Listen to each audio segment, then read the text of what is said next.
आतापर्यंत जाणता राजा एकच झाला, राजाने झालेत बहु, होतील बहु परिया समहा.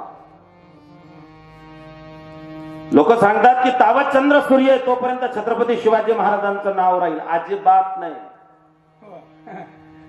तावत चंद्र सूर्य तोपर्यंत छत्रपती शिवाजी महाराजांचं नाव राहणार नाही.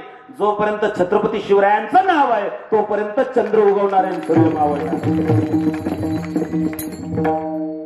कारण जगाच्या पाठीवरती असा एकमेव राजा झाला, कुलवंत, धनवंत, शीलवंत, प्रज्ञावंत, चारित्र्यवंत असा एकमेव राजा.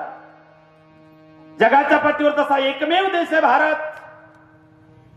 भारतासारखा देश नाही, महाराष्ट्रासारखं राज्य नाही, पंढरपुरासारखं तीर्थ नाही, पांडुरंगासारखं दैवत नाही, ज्ञानोबरायांसारखे संत नाही, ज्ञानेश्वरीसारखा ग्रंथ नाही, वारकरी संप्रदायासारखा पंत नाही, रामकृष्णांसारखा मंत्र नाही, रामायणासारखी आचारसंहिता नाही, दशरथासारखा बाप नाही, कौशल्यासारखी माय नाही, रामासारखा मुलगा नाही, सीतेसारखी सुन्न, उर्मिलीसारखी जाऊ नाही, कीर्ती मांडवीसारखी देराणा जेठाणा नाही, भरतासारखा भाऊ नाही, लक्ष्मणासारखा बंधू नाही, हनुमंतासारखा सेवक नाही, बिभीषणासारखा मित्र नाही, रावणासारखा शत्रू नाही, कोल्हा इतका लबाड नाही, कावळ्या इतका धूर्त नाही, काजळा इतकं काळं नाही, लोण्या इतकं मऊ नाही, माणसाच्या देहासारखा दुसरा कोणताच नाही. आणि छत्रपती शिवाजी महाराजांनंतर पुन्हा राजा झाला नाही आणि होणारही. निश्चयाचा महामेरू, बहुत जनांचे आधारू, अखंड स्थितीचा निर्धारू, श्रीमंत योगी. राजा असून संत आणि संत असून राजे या महाराष्ट्रामध्ये फक्त दोनच नाव आहेत. एक राजा असून संत आहे आणि एक संत असून राजे आहेत. संत असून राजे ज्ञानियांचा राजा, संत असून राजे फक्त माझे ज्ञानोबा आहे आणि राजे असून संत फक्त छत्रपती शिवराय. विठाल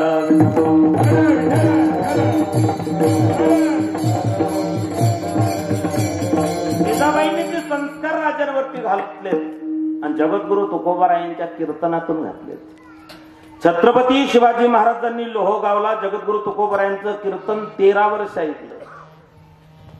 या कीर्तनातून राजा घडवला गेला. 13 वर्ष चाकणचे वखरकार वर्णन करतात. लोहगावच्या कीर्तनात जगद्गुरु तुकोबारायांच्या 13 वर्ष राजे बसले आणि राजांना छत्रपती ही पदवी तुकोबारायांनी दिलेली आहे. वयाच्या 14व्या वर्षी 1644च्या वेळेस महाराज त्याचे काने छत्रपती ही पदवी तुकोबारायांनी दिली. शिव तुझे नाव ठेविले पवित्र, छत्रपती सूत्र विश्वाचे की गाठात तुकोबारायांचं प्रमाण आहे. एका साधूचा, एका महात्म्याचा, एका असणाऱ्या विभूतीचा जगद्गुरु तुकोबारायांचा आशीर्वाद आहे. ही संतांची, मला सांगायचं काय, हे संतांचं सामर्थ्य आहे. माय वेगळी, बापाचं प्रेम वेगळं, बापाचं प्रेम वेगळं, आईचं प्रेम वेगळं. मायबाप, आई प्रेमळ असते, माय दयाळी असते, पण बाप कठोर असतो असं लोकांना वाटतं. माय प्रेमळ आहे, बाप कठोर आहे. मी सिद्ध करून देईन तुम्हाला. लेकराला जर शाळेला दांडी मारायची असली तर लेकरू वशिला कोणाकडे मारत? आईकडे. आई व आई, माव, ओमा, माळी, याडी, वंजारी भाषेतला शब्द येतो. आणि आता जर लेटेस्ट असलं तर मॉम. काय शब्द आहे मॉम. न बोललेलंच बरं आहे ते. आई या शब्दात जितका गोळवा आहे ना तसा जगातल्या कोणत्याच शब्दात गोळवा नाही. काय शब्द आहे बघा. आई म्हणता भिडे होटाले होट, मावशी म्हणता पडे केवढी फट. आई म्हटलं की ओठाला ओठ मिटतात, मावशी म्हटलं की ओठ दूर जातात. मावशी, आई. तरी लोक म्हणता माय मरो. नेमका फायदा कोणाचा तेच समजत नाही. विठाला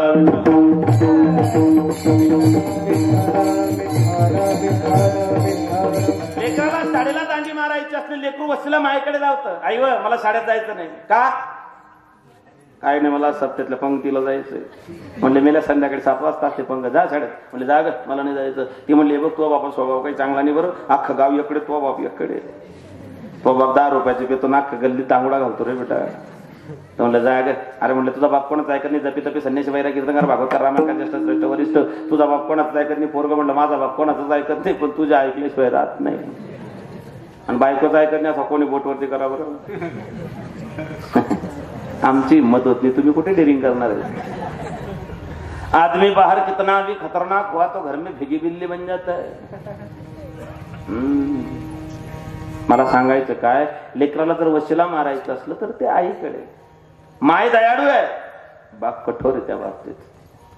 अजून सांगू तुम्हाला, माय 100 नाही 101 अपराध 108 अपराध पोटात घालते, पण बाप 100 झाले की लगेच स्ट्रिक्ट इंटिमेशन देतो. माईनं 108 अपराध पोटात घातले नाथ महाराजांनी. संत जर आईच्या जागी आहे, नाथ महाराजांच्या अंगावरती यवन 108 वेळा थुंकला, पण नाथांनी त्याच्याकडे असं तोंडवरती करून सुद्धा पाहिलं नाही की कोण थुंकतंय. नाथांच्या अंगावर यवन 108 वेळा थुंकला, प्रसाद देऊन मुक्त केला, पण भगवंताला शिशुपालाने 100च शिव्या दिल्या. देवाने सांगितलं बस आता थांब. याचा अर्थ असा आहे, आई 108 अपराध पोटात घालते, बाप 100च्या वरती एकही जाऊ देत नाही. अजून सांगतो तुम्हाला, माय लेकरं 18 दिवसापर्यंत आळंदी ते पंढरपूर पर्यंत सांभाळते, बाप 2 दिवस सुद्धा सांभाळते. दसमी एकादशी द्वादशीला वागते. ज्ञानोबा आळंदी पासून पंढरपुरापर्यंत 18 दिवस 5 लाख 7 लाख लेकर आपल्या पदराखाली सांभाळते, पण बाप पंढरपुरात गेल्यावरती 3 दिवस सुद्धा सांभाळू शकत नाही. हा फरक आहे परमार्थातला, हा फरक आहे प्रपंचातला. मग ज्या वेळेस बीडचा धरणेकरी ज्ञानोबारायांकडे गेला की मला आत्मज्ञानाची प्रचिती घ्यायची, ज्ञानोबारायांनी त्याला सांगितलं सध्या हे डिपार्टमेंट देऊमध्ये तू देऊच जा. बीडचा धरणेकरी जातीनं ब्राह्मण आहे, त्याला ज्ञानोबारायांनी स्वप्नातील दृष्टांत पचला नाही. तुकोबारायांच्या जवळ गेला, तुकोबारायांना सांगितलं मी बीडून आलोय, आळंदीला गेलो, 42 दिवस धारण केलं, ज्ञानोबारायांचा दृष्टांत झाला, आता तुमच्याकडे आलो कशासाठी? मला आत्मज्ञानाची प्राप्ती व्हावी एवढ्यासाठी. तुकोबाराय सांगा काय उणे ज्ञानेश्वरी, काय उणे ज्ञानेश्वरी.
पाठविले धरणे. अरे म्हणले बाबा तू ज्यांच्याकडून आला, जयाची द्वारी सोन्याचा पिंपळ, सोन्याचा आहे, सोन्याचा हा बऱ्याच ठिकाणी उल्लेख आला. लंका कशाची होती, द्वारका कशाची होती, गिरनार पर्वत कशाचा होता, नवनाथ ग्रंथामध्ये त्याचा उल्लेख येतो. चलो मच्छिंदर गोरखाया, आगे कोई डर तो नहीं, बोले डर पीछे छूट गया. त्या श्री राज्यातून सोन्याची वीट आणली होती. गोरक्षनाथांनी विचार केला साधूंच्या जोडीत सोनं नसावं. साधू बँकेत आणि संन्यासी कोठीवर, शोभा देत नाही.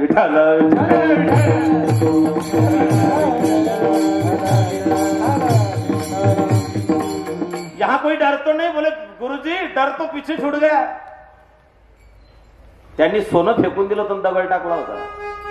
याचा अर्थ गोरक्षनाथांना हे सांगायचं होतं, सोने रुपया महामृत्यू के समान, माणिक पाषाण खडे जैसे. का विटले हे चित्त प्रपंचापासून, वमन ते मनी बैसले. या न्यायाने गिरनार पर्वत सोन्याचा होता. बलिराजाच्या घरी जे 100 यज्ञ झाले, त्या 100 यज्ञात लोक रोज 1 लाख ब्राह्मण जेवण करायचे, आणि जेवायला पत्तरवाडी सोन्याची होती. कशाची? सोन्याची.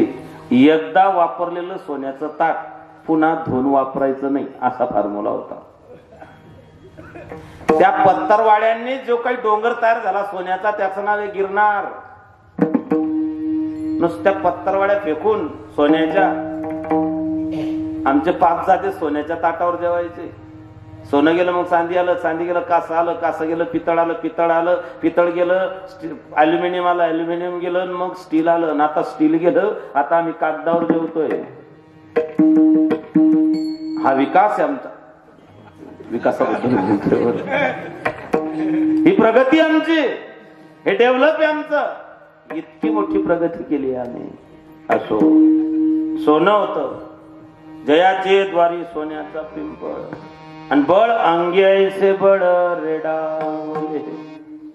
तेव्हा ज्ञानोबरायांनी तुकोबारायांनी सांगितलं की तुकोबा, आत्मज्ञानासाठी जरी मी त्या ठिकाणी ज्ञानियांचा राजा असलो तरी सध्या ते काम मी तुमच्याकडे दिलेलं आहे. त्यावेळेस तुकोबाराय ज्ञानोबरायांकडे निर्देश करतात की ज्ञानोबराया, हे तुमचं जे मोठपण आहे हे वडिलकीच्या आधाराने आहे आणि आईच्या मातृत्वाने, म्हणून तुम्ही कसे आहेत अभंगाच्या